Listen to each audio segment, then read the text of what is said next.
Number 1, patakbo natin yung pump. Ayun, mandar. Unang check. Ayun, check natin ang carburetor. Kabukas pero wala tumatagas. Ayun yun. Tapos buksan natin itong spark plug. Check din natin spark plug. Pag padumi, linisin ng spark plug. Dahil nga sa walang tumalabas na lang dito gasolina dito sa carburetor. Testing natin ang gasolina. Sprayan natin ang butas ng spark plug. Ayun, ibalik ang spark plug.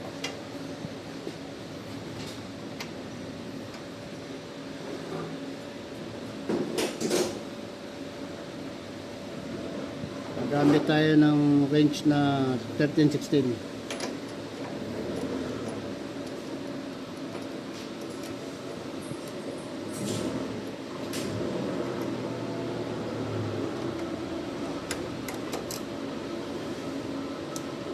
Pitan.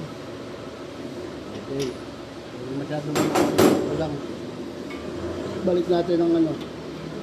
Ready papunta sa spark plug. Ayun, buksan natin kung handa.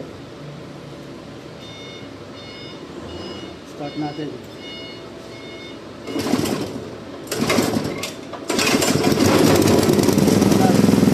Anong mamatay yan? Kasi walang gasolina rito. Kaya pag nangyari yan, gagamit tayo ng wrench na size 10 saka wrench na size 12. Natin gagawin, babaklasin natin ang tornilyo sa base. Sabihin, umandar siya, sabihin walang gasolina dumadalaw, okay, spark plug niya. Ganda. Ang gagawin mo lang yung carburetor, lilinisin natin.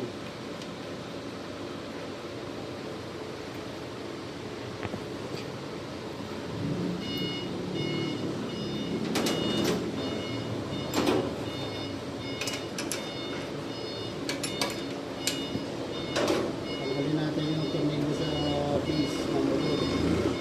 Para natin natin dahil yung natin yung carburetor na baklas.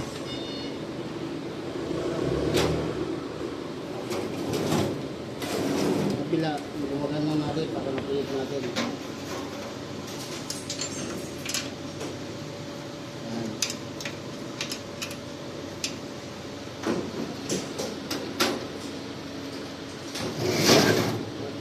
May dalawa rito at dalawa ganun sa kabila.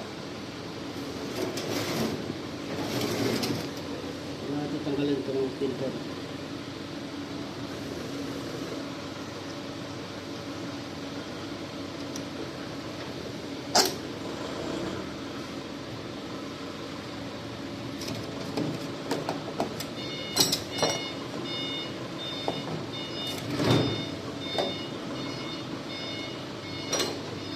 Ayan, balakasin natin itong carburetor gamit ang hosted.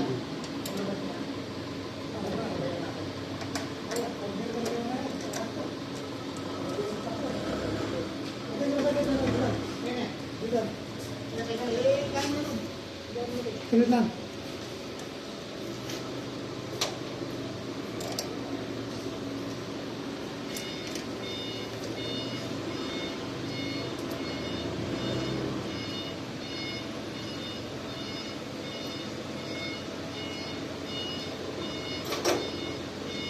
Yes, pagkatanggal na natin itong tornilyo, tanggalin natin ito sa hangin. Putin natin ito sa hangin. Yan. Saka, tanggalin natin ito. Itong ano na filter, pinaka-base. Ngayon, para malinis natin ito carburetor, kailangan natin tanggalin. Yan. Number 1, itong lock. Pigain. At iangat pataas. Tanggalin yung hose. Takpan para hindi tumulo ang gasolina.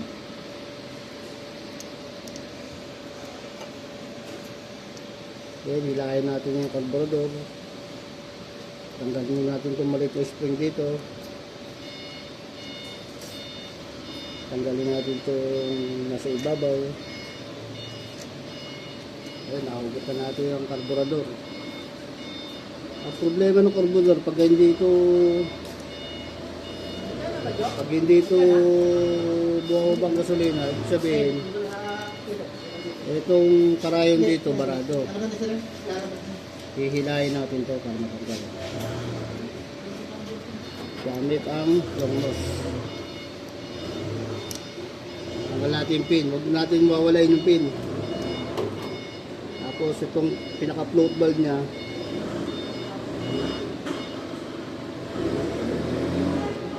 ilihis natin yung alambre. Dahil matigas, itong alam ni maliit, nililihis natin dito para mahugot natin ang pin.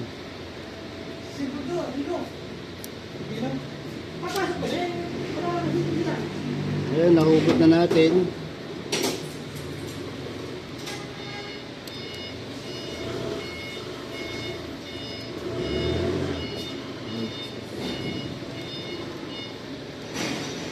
Nahugot na natin itong pin. Dating kalimutan na pagpasok niya nakaganyan. Dapat hindi pa baliktad na ganyan. Dapat ito nakataob. Kaya nalilinis natin itong pin na to kasi minsan may lupa dito o may alikabok o dumi na nakaharang dyan. Kaya hindi lumalabas ang gasolina sa tangke. Kaya pag nalinis natin to, pagbalik natin yan, ganito. Papasok mo muna tong pin. Pinakakarayon niya. Yan. Ngayon, dahan-dahan natin papasok pa ganyan. Wala, wala. Pasok natin ang pin.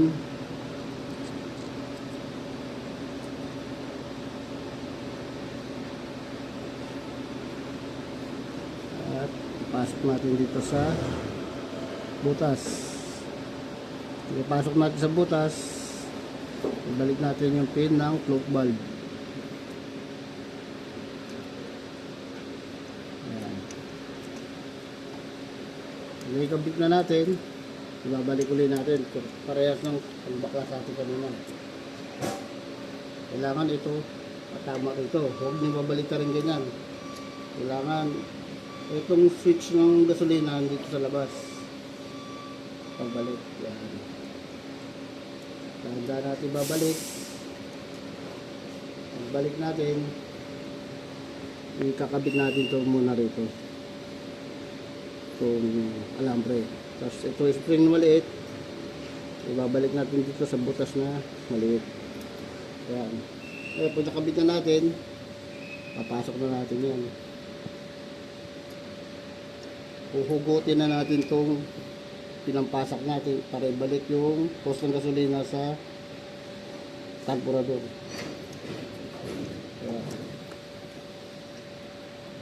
So, pag nabalik na natin yan, balik natin dati itong lock.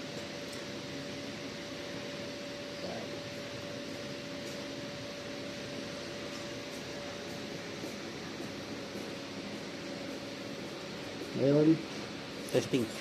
kung kanina walang tumutulong gasolina rito, pag binuksan natin ito switch, testing natin yun kung may tutulong gasolina.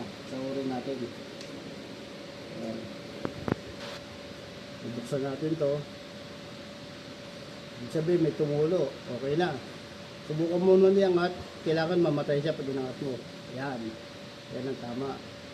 Kaya pag nagawa natin, pupulin natin to.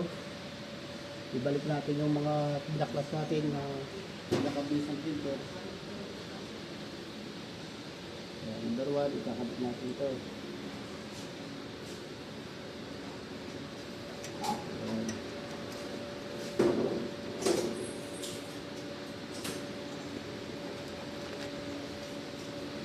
Kung hose ng hangin papunta sa makina, ibalik natin sa base ng filter. Pag naibalik na natin yan, ikabit na natin itong dalawang tornilyo na nut na binuklas natin dito. Yan.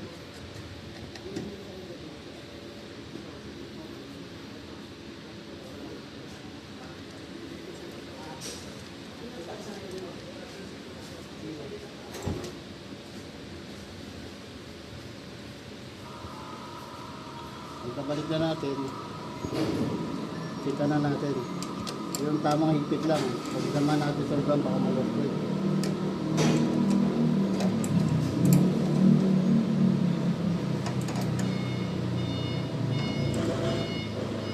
Ngayon, check ulit natin. Ulit natin sa tornilyo natin.